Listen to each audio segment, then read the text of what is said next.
Coppa s'appuie sur Fontaine une première fois, puis une seconde. Pourquoi cette passion du foot, Francis Huster? Dis donc Jacqueline, t'es au courant? Pour dimanche? Oui, ton mari a téléphoné au mien. Il se retrouve à 14h30 chez nous pour voir l'esprit du sport. Et les enfants, on en fait quoi? La télé! Ils sont trop contents de revoir les buts de Pelé en 58 et Platini en 86, avec les commentaires de Francis Huster. Bah dis donc, quelle affiche! Les grandes émotions. L'esprit du sport, c'est dimanche à 14h30 sur la 5e.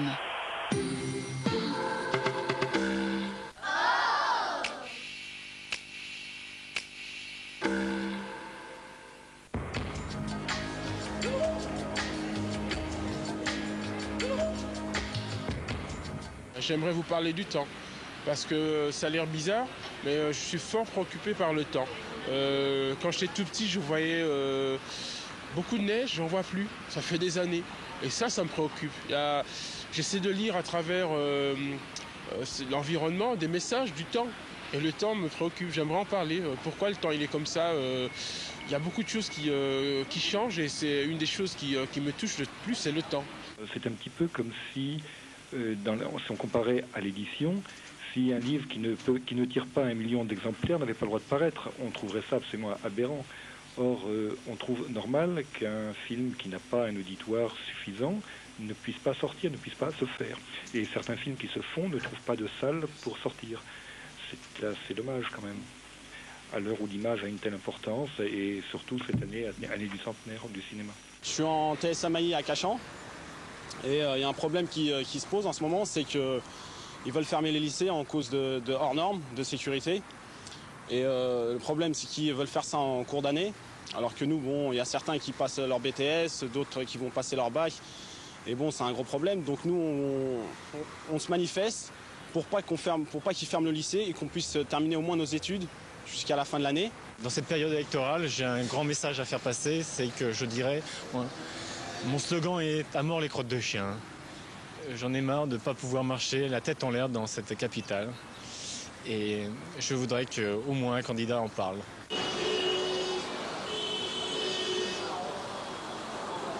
Je suis absolument partisan du recyclage de tous les déchets ménagers et industriels. Et pour ma part, dans ma maison de campagne, je le pratique d'une façon fanatique. Disons que pour le verre et puis les déchets en général, bon, ça je l'ai toujours fait. Je le fais de moi-même, parce que des conteneurs pour le verre, il y en a un peu partout. Donc on a vite fait de mettre sa bouteille dans un sachet et puis de temps en temps les mettre dans le conteneur. Je l'ai toujours fait ça. Mais par contre, pour séparer le papier du fer ou de ce que vous voulez, non, je pense qu'à la limite, on pourrait même embaucher des gens qui pourraient faire ce genre de travail. Je serais prête à le faire si j'en avais la place.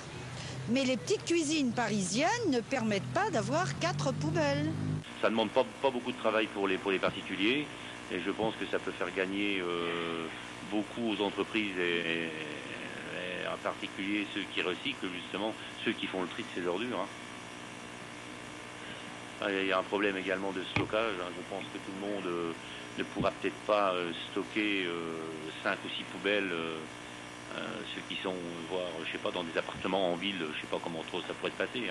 Finalement, c'est très facile d'avoir 4 à 5 poubelles différentes qui sont réparties dans les placards et de jeter, au lieu de jeter en vrac, de faire une répartition. Bon, je crois que de mon côté en tout cas, je commence déjà à faire une répartition puisque les papiers sont jetés dans une poubelle spéciale, les verres sont stockés pour être jetés dans une autre poubelle. Donc si j'avais tout ça chez moi, ça m'éviterait d'aller faire des courses un petit peu partout, donc je trouvais ça très pratique. On n'a pas forcément le temps et bon, il y aurait des heures de fête. Si ce système marche plutôt chez nos cousins germains, en France, on est trop feignants pour faire ça. On en jette tellement tous les jours que bon, ça devient... je veux dire, quand on descend 3 fois la poubelle par jour, à la limite, pourquoi pas avoir 4 casiers chez soi ou 4 petites poubelles, etc. Je pense pas que ce soit une contrainte extraordinaire, je ne crois pas. Honnêtement, non, je ne serais pas prête à faire ce geste parce que, honnêtement, ça me casserait un peu les pieds. Et rien que le fait déjà de descendre ma poubelle dans la rue, c'est une corvée pour moi. J'attends même que cela. En France, on a un grand retard, notamment par rapport aux pays d'Europe du Nord, sur le recyclage des produits, ordures ménagères ou papier ou autres. Donc effectivement, moi je serais prêt à faire ça pour l'écologie, quoi.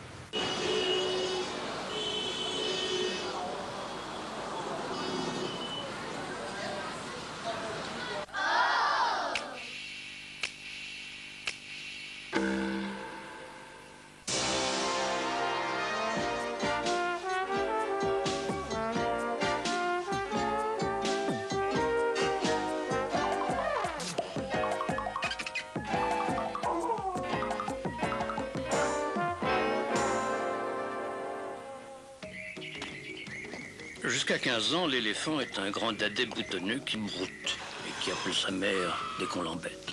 Mais une fois qu'il a passé la période de l'adolescence, il roule en Harley et porte des blousons à clous. Son but, en gros, c'est d'être au chef. Il commence par se tatouer une tête de tigre sur la poitrine, ensuite de quoi il flanque des beignes à la volée. Plus il en donne et plus on le respecte. Quand on conteste son autorité, le chef des éléphants gonfle sa trompe et étale toute grande ses oreilles. Ça signifie qu'il est très en colère. Le reste de la bande file alors se cacher derrière les séquoias en attendant que ça se passe. En général, ça se passe. L'éléphant est bon camarade. Quand un des membres de la bande a des ennuis, il lui vient aussitôt en aide. Mais en amour, attention, c'est chacun pour soi. Pensez. Chez l'éléphante, la gestation dure environ 20 mois. Ces demoiselles n'étant pas souvent en chaleur, les mâles doivent patienter 3 ans entre chaque coït. Autant dire que quand une fille est disponible, c'est la foire d'empoigne. En général, à ce petit jeu-là, c'est le plus fort qui gagne, ou celui qui a la plus belle moto. Les autres n'ont plus qu'à remonter sur leur bécane en reniflant. Pendant ce temps-là, le gros vénard fait des bisous énormes à sa copine. Là-dessus, il exhibe un pénis d'1,50 m et de 25 kg.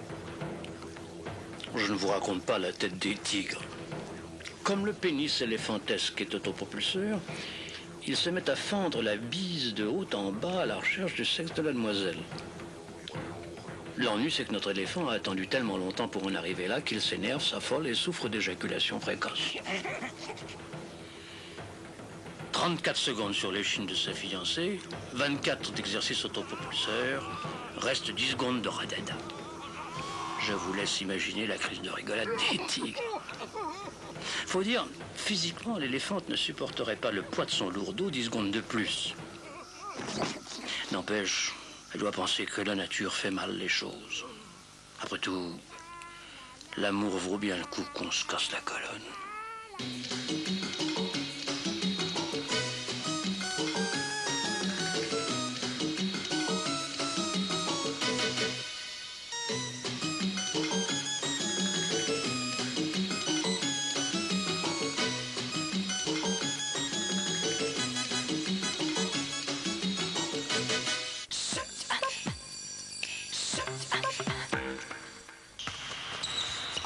C'est facile pour toi.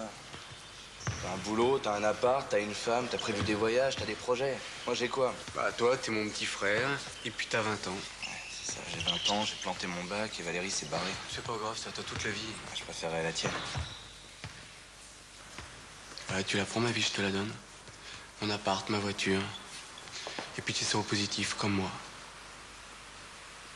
T'as dit quoi, là? Les personnes séropositives ont une vie, des amis, des amours, des projets, comme vous et moi.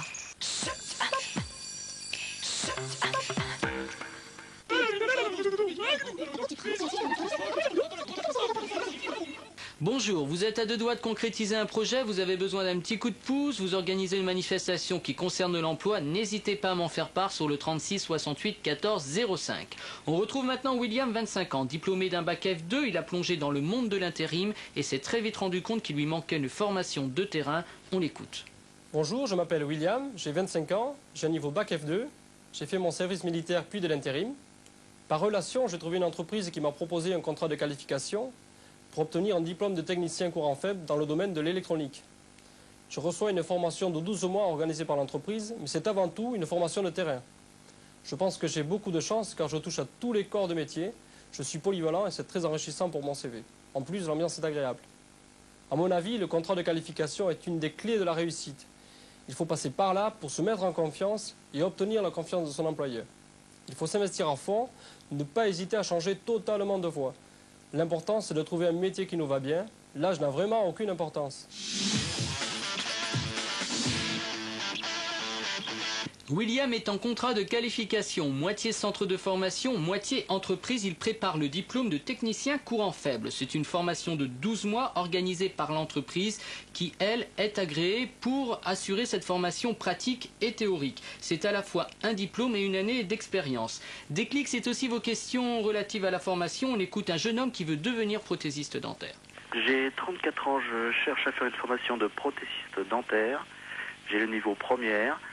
Je suis actuellement salarié et j'aimerais avoir des renseignements sur cette formation. Merci. Monsieur, vous avez 34 ans, donc toutes les formations en alternance ne sont plus possibles puisque la limite d'âge pour un contrat de qualification est de 26 ans. Vous êtes salarié dans ce secteur, je pense, vous pouvez donc demander le congé individuel de formation qui vous permettra de préparer le CAP de prothésiste dentaire. Dans le cas où vous êtes demandeur d'emploi indemnisé, les allocations formation reclassement peuvent-elles aussi vous permettre de préparer ce diplôme? Nous allons profiter de votre question pour rappeler un petit peu les différents niveaux existants. Le CAP est dispensé en 2 années par les lycées d'enseignement professionnel qui recrutent sur dossier en fin de 3e. Ce CAP se prépare aussi en apprentissage, mais l'admissibilité en classe de première est exigée. Pour cela, il faut avoir moins de 26 ans et trouver un maître d'apprentissage avec lequel un contrat de 3 ans sera établi à la Chambre des métiers. Après le CAP, vous avez la possibilité de passer le brevet professionnel. N'hésitez pas, pour des informations, à contacter l'Union patronale des prothésistes dentaires. Toutes ces questions, ces réponses, vous les retrouvez sur le 36 68 14 05.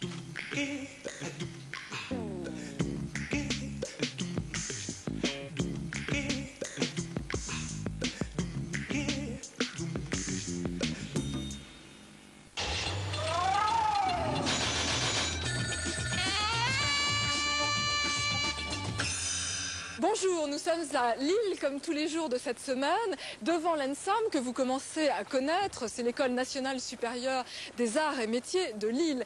Parole d'exclus chez les Gazart, c'est la thématique un peu choc que je vous propose d'aborder aujourd'hui. Parole d'exclus parce que nous sommes allés rencontrer des exclus dans le quartier de Lille Sud, chez les Gazart, parce que les Gazart c'est le nom qu'on donne à ces élèves de l'École nationale supérieure des arts et métiers. Alors les ingénieurs, on a un peu tendance à penser que ce sont les nantis de l'emploi. Or, 5% d'entre eux sont actuellement sur le carreau. Ils ont été eux aussi, à leur façon, touchés par la crise. Et c'est avec justement un élève ingénieur, Sylvain Davril, que je vous propose d'aborder cette thématique choc. Il a 22 ans, il est en 2e année et il est président de l'association de l'ENSAM Lille. Sylvain Davril, bonjour. Alors,